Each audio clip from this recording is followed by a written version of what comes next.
All right. Welcome to another edition of Let's Talk Ed. I'm going to try and do this very quick. It is Friday here. Not sure what time you're going to be watching this video here, but happy Friday. Very good topic. Today's topic is going to be how to pick your college. So a little disclaimer with this topic. Some of you, unfortunately, may not have the privilege, let's put it that way, to pick different colleges. Like myself, I didn't have that much of a choice between, can I go to this college? Can I go to this college? It just so happened that there was only one college that I was fortunate enough to get to go to. So this topic probably does not apply to myself or people in my shoes. If you only have one college, you don't have any choice, then maybe this might not apply to you. However, this applies to all high school students getting ready to go to college and have all these different colleges to go to. How do you pick that one college to go to? It doesn't end there. I've seen freshmen pick a college and then find out that either the college is not the best college they want to go into, either based on their interests, what they want to study, right? But maybe they picked the college to begin with the wrong way. So I will get into that. That's what this here is for. Also, this could happen in your second year. There are students who decide to actually go to community colleges first, and I will touch on that to kind of help them figure out exactly where they want to go to, which I think is a very, very great first step. So we'll get into that, right? So that means after 2 years, you're like, I'm trying to figure things out. Let me spend the first 2 years going to a community college, and then hopefully while I'm there, I can decide on which college I want to go to.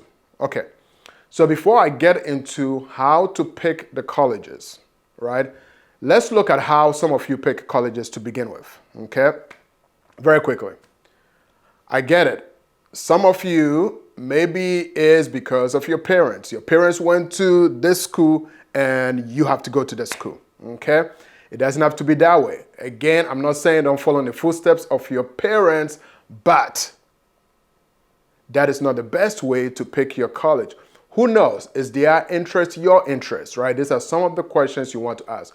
So please, have a conversation with your parents first, but that is not the best way to pick a college. Your parents' alma mater want to follow in their footsteps. There's nothing wrong with following their footsteps if that is the right college for you.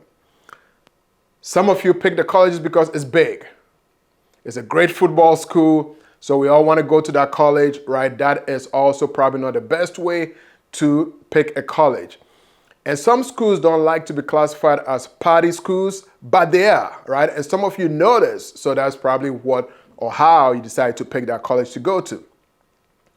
And then we also have those who, either in a relationship, my boyfriend wants to go to this college, so I'm going to go to this college. My girlfriend wants to go to this college, so I want to go to that same college. That is also not the best way to pick your college, especially when you both have different aspirations and different dreams. Last but not the least, location, location, location. So you do realize that for your parents, sometimes there's a saving towards your college, and maybe the idea is eventually you're going to pick a college within the state in which you're completing your high school, right? So that's the best way to go to the college if you're in state. But again, that doesn't mean if the school that you want to go to that's going to support what you want to study is not within your state, then you're stuck with it. No, that's not what I'm saying. I'm saying sometimes we pick locations irrespective of what program is going to be. So I want to go to California. Like I always wanted to go to California. I want to go to San Diego to study, right? So these are some of the ways you all pick your colleges. And last, I did say last but not the least, but this is the very last one. Some of you want to escape your parents. I get it. You spend your whole 18 years with your parents. Now you feel like, hey, it's college time, it's freedom time. I need to find a way to be away from my parents. So it's what I call the rebellion stage. Because of that, you want to pick a college so far away from your parents. They can still fly there, just in case you didn't know that, right? Excuse me. They can still fly there. So very quickly, right, I kind of pointed out some of the ways you should not be picking your colleges. Now let's get into my top 5, and this is not in any order, right? I'm going to start with 1 through 5, but pick any one of this here to make your or study your priority list. Number 5 on my top list of how to pick a college is to first determine what your interest is. I'm going to pause for a second so you can think about this. Pick your interest. Everybody says, what is it you want to study? That is a very, very bad move. Think about your interests, all right? Not even what you want to study. Pick your interest first, and then find a college that will help you develop that interest. Very, very important. I'm going to repeat that. What is your interest? Pick your interest first.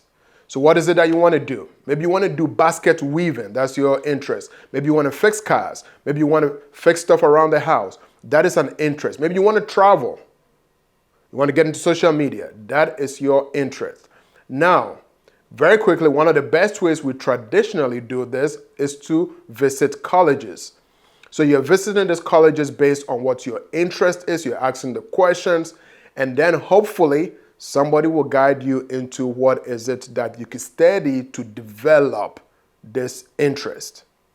Another quick way is, let's say you have no idea what colleges you want to go to, do a quick Google search, right? Just do a quick search. I am interested in basket weaving. What colleges specializes in basket weaving? You'll be surprised how many colleges will come up. And then maybe you could pick 3 out of this here based on this search. Again, very quick search. I am interested in basket weaving. What colleges specializes in basket weaving? Okay, that is my the first point out of my top 5. What is your interest? Okay. Second, let's say you're now down to 3 schools that you really want to go to, 3 colleges that you really want to go to. Big is not always the best. I just said some of you want to go to these big colleges because they have good sporting programs. That's really not the best way. Are you going to play sports? Again, let me be very clear. If you're going to play sports, it's a whole different case. But if you're going to be studying, if you're going to be developing your interest, you want to look for small. And by small, I'm talking about faculty to student ratio. Small can be very, very big and better in this case. Reason: most of the programs you're going to study, especially your freshman year, needs a lot of guidance.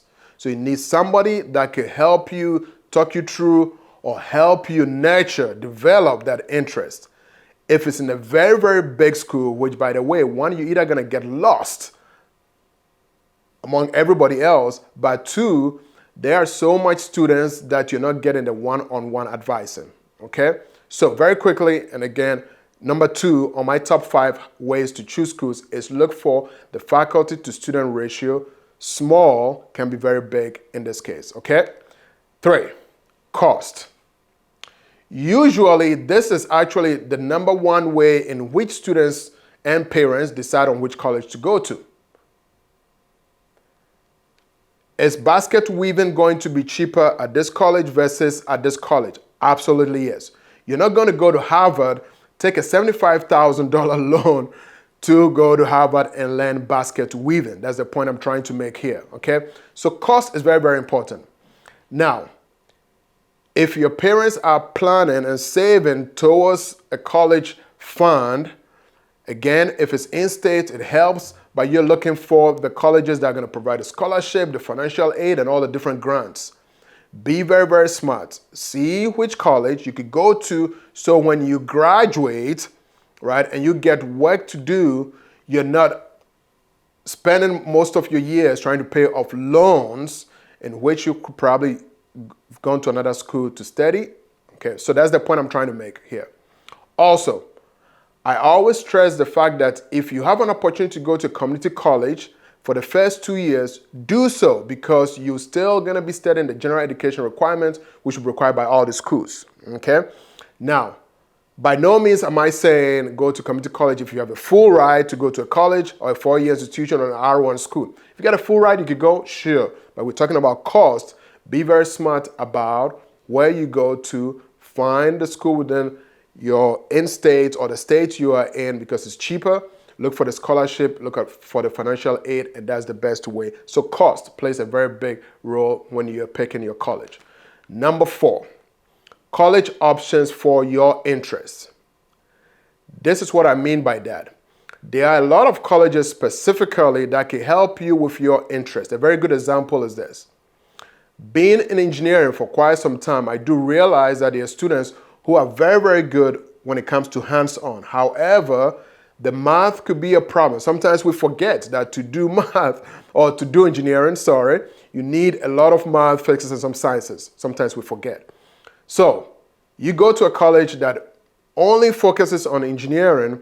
Now you cannot do engineering. What is the backup plan? Usually you're looking within the college to see what other interests or what other programs could support your interests. So what I mean by look for the college that can provide you different options within your interests. A very good example is if you're good with hands-on and that college happens to have an engineering program, but also has a technical skill program, then that's a very easy, quick transition to your interest. Let me repeat that again very quickly. Colleges that provides options for your interest. If I cannot do interest 1, what are the subsets of that interest that college also provides so I could get into it? So you're probably thinking, well, when I'm going to college, I'm not thinking about that. But no, you're looking for the college that has all these different options within that same college. Otherwise, you're looking at transferring to another school, which is nothing wrong with that. But usually, look at the colleges that provides more option for your interest.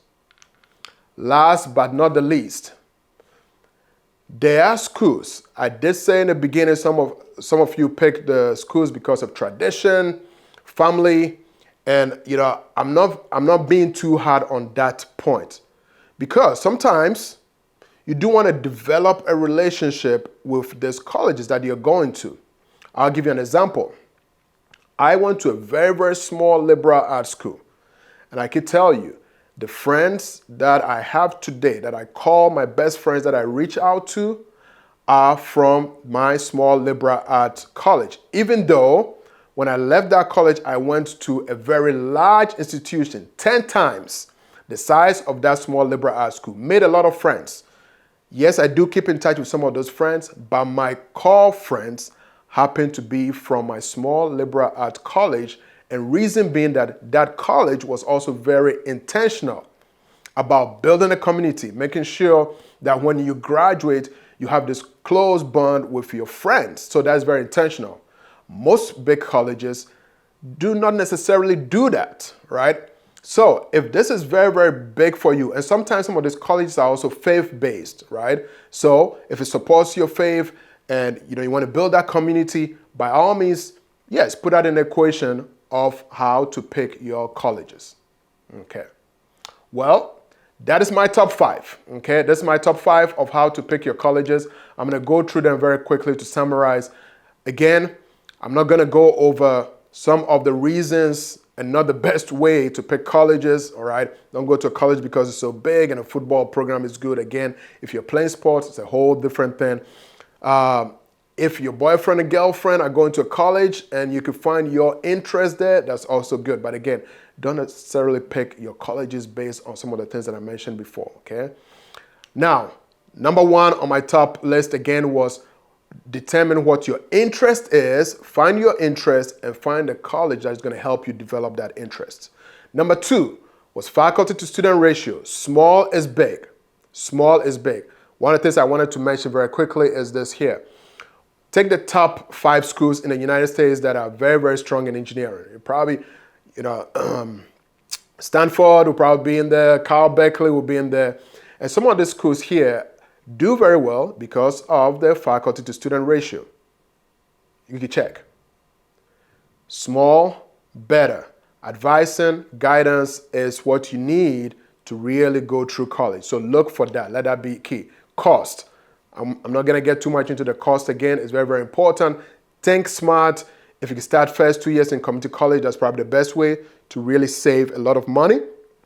And then you can transfer. I'm not holding you into community college. If you want to transfer, you can go anywhere else. But the first 2 years, since you're covering the same general education courses, it's a win-win for you. You get a small size ratio, which is very typical of most community colleges, by the way, is faculty-student ratio. Your bet is probably going to get in community colleges, okay? And number 4, find the college that provide options for your interest, because sometimes our first interest, is not what is going to sustain us in the college.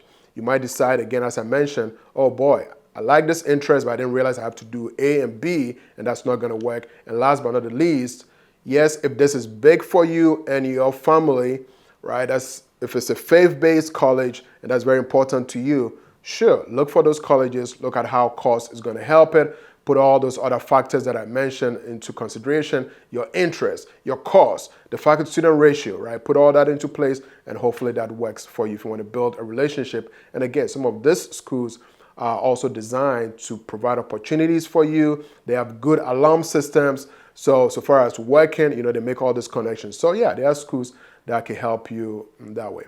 So with that, again, you could go back and look at this here, not necessarily just for high school students, but students in college who are still trying to figure out, did I pick the right college? Did I not pick the right college? If you still have questions on this topic here, please send in your emails. I hope this helps. This is one of those topics I'd wanted to do for quite some time, but I know the high school students are getting ready for college, or colleges students are also getting ready to transfer and still deciding which college to want to go to. So this can never be a wrong time. Thanks for listening, sending your questions. Stay tuned for another edition of Let's Talk Ed. I got some more topics I want to discuss, but stay tuned. If you haven't subscribed yet, please do so, and have a great weekend.